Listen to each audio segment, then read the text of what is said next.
सभी भक्तों को जय शिव शक्ति, जय श्री राम, राधे राधे। आज हम इस वीडियो में आपको 2025 वर्ष के आषाढ़ मास के गुप्त नवरात्रों के 7वें दिन की कथा के बारे में बात करेंगे। अगर वीडियो उपयोगी लगे तो लाइक और शेयर करें। पहली बार चैनल पर आए हैं तो सब्सक्राइब करना और बेल आइकन दबाना न भूलें। इससे आने वाले वीडियो की नोटिफिकेशन सही समय पर मिलेगी। अब हम माँ धूमावती की कथा को शुरू करते हैं। धूमावती माँ 10 महाविद्याओं में से 7वें महाविद्या के रूप में जानी जाती हैं। माता धूमावती को श्वेत वस्त्र धारण किए हुए और खुले बालों में एक विधवा के रूप में दर्शाया गया है। उन्हें अशुभ और अनाकर्षक चीजों से जोड़ा गया है, जैसे गोआ और चातुर्मास की अवधि, जिसमें सभी मंगल कार्य निषेध माने जाते हैं। देवी को आमतौर पर शमशान में एक घोड़े के रथ पर या कौवे की सवारी पर चित्रित किया जाता है और उनका मुख्य अस्त्र सूप है, जिसमें वे समस्त विश्व को समेटकर महाप्रलय करती हैं। धूमावती देवी की पूजा दारुण विद्या के रूप में की जाती है और उन्हें श्राप देने, नष्ट करने तथा सहन करने की क्षमताओं के लिए जाना जाता है। धूमावती देवी को क्रोध महर्षियों की मूल शक्ति माना जाता है, जैसे दुर्वासा, अंगिरा, भृगु और परशुराम।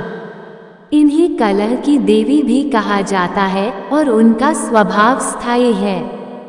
लक्ष्मी माता की बड़ी बहन के रूप में धूमावती विद्या का स्थान है। जहाँ लक्ष्मी धन की देवी हैं, वहीं धूमावती विद्या की देवी हैं। दीपावली के अवसर पर धूमावती विद्या प्रस्थान करती हैं और लक्ष्मी का आगमन होता है। नरक चतुर्दशी के दिन घर से कूड़ा करकट साफ करके माता से प्रार्थना की जाती है कि वे दरिद्रता को दूर करें। महाविद्या धूमावती को एक महान शिक्षक के रूप में भी माना जाता है, जो ब्रह्मांड के अंतिम ज्ञान को प्रकट करती हैं और मनुष्य को अपनी सच्चाई की खोज करने की शिक्षा देती हैं। उनकी पूजा करने से एकांत और सांसारिक चीजों के प्रति अरुचि की भावना उत्पन्न होती है, जिसे आध्यात्मिक खोज की उच्चतम विशेषताओं में से एक माना जाता है। इसलिए धूमावती देवी की उपासना अकेले रहने वाले कुंवारे लोगों और विधवाओं को करनी चाहिए, जबकि विवाहित लोगों को सलाह दी जाती है कि वे उनकी पूजा न करें, लेकिन सुहागन स्त्रियां अपने पति और पुत्र की दीर्घायु के लिए दूर से पूजा कर सकती हैं। अब हम धूमावती की पुरानी कथा की ओर बढ़ते हैं, जिसमें माता सती को बहुत दुख हो रहा था। सती माता की भूख के कारण भगवान शिव की समाधि में विघ्न उत्पन्न हुआ। जब सती ने भगवान शिव से भोजन मांगा और उन्होंने ध्यान नहीं दिया, तो उन्होंने अपने श्वास खींचकर शिव को निगल लिया। इससे शिव के कंठ में विष उत्पन्न हुआ और सती का स्वरूप विकृत हो गया, जिससे धुआं निकलने लगा। इस स्थिति में सती की भूख शांत हुई, लेकिन शिव ने उन्हें बताया कि अब वे विधवा हो गई हैं। शिव ने कहा कि इस महाकर्म के लिए एक रहस्यमय स्वरूप की आवश्यकता थी, जिसे सती ने उत्पन्न किया। इस प्रकार सती का नाम धूमावती पड़ा और उन्हें इस रूप में पूजा जाने लगा। धूमावती माता के मंदिर बहुत दुर्लभ हैं, लेकिन मध्य प्रदेश के दतिया जिले में श्री पीताम्बरा पीठ एक प्रसिद्ध शक्तिपीठ है, जहाँ महाविद्या बगलामुखी का मंदिर भी है। यहाँ स्वामी जी ने धूमावती का मंदिर स्थापित किया। स्वामी जी ने कहा कि धूमावती का भयंकर रूप केवल दुश्मनों के लिए है, जबकि भक्तों के लिए वह दयालु हैं।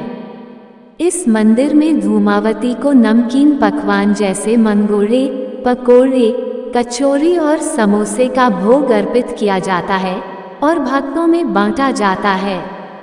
धूमावती की एक प्रसिद्ध प्रतिमा उत्तर प्रदेश के सीतापुर में भी है और बिहार में रजरप्पा तथा गुवाहाटी के पास कामाख्या मंदिर के निकट भी छोटे छोटे धूमावती के मंदिर स्थित हैं।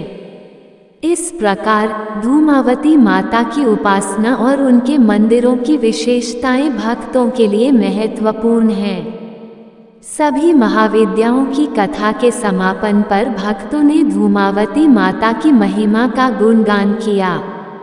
जयकारों के साथ भक्तों ने महामाई की जय बोलते हुए सांचे दरबार की जय का उद्घोष किया। यह एक सामूहिक उत्सव था जिसमें सभी ने मिलकर माता की कृपा और आशीर्वाद के लिए धन्यवाद दिया। भक्तों का यह उत्साह दर्शाता है कि धूमावती माता की उपासना में गहरी आस्था और श्रद्धा है। इस अवसर पर भक्तों ने एकजुट होकर जय माता दी का नारा लगाया, जो उनकी भक्ति और एकता का प्रतीक है। ये नारा केवल एक धार्मिक उद्घोष नहीं, बल्कि माता के प्रति उनकी अटूट श्रद्धा और विश्वास को भी दर्शाता है। इस प्रकार धूमावती माता की कथा का समापन एक उत्सव के रूप में होता है, जिसमें सभी ने मिलकर माता की महिमा का गुणगान किया और उनके आशीर्वाद की कामना की। ये तो माँ धूमावती की कथा थी। इस वीडियो में इतना ही। अगर वीडियो उपयोगी लगे तो लाइक और शेयर करें। पहली बार चैनल पर आए हैं तो सब्सक्राइब करना और बेल आइकन दबाना न भूलें। इससे आने वाले वीडियो की नोटिफिकेशन सही समय पर मिलेगी। जय शिव शक्ति, जय श्री राम, राधे राधे, जय माँ धूमावती की।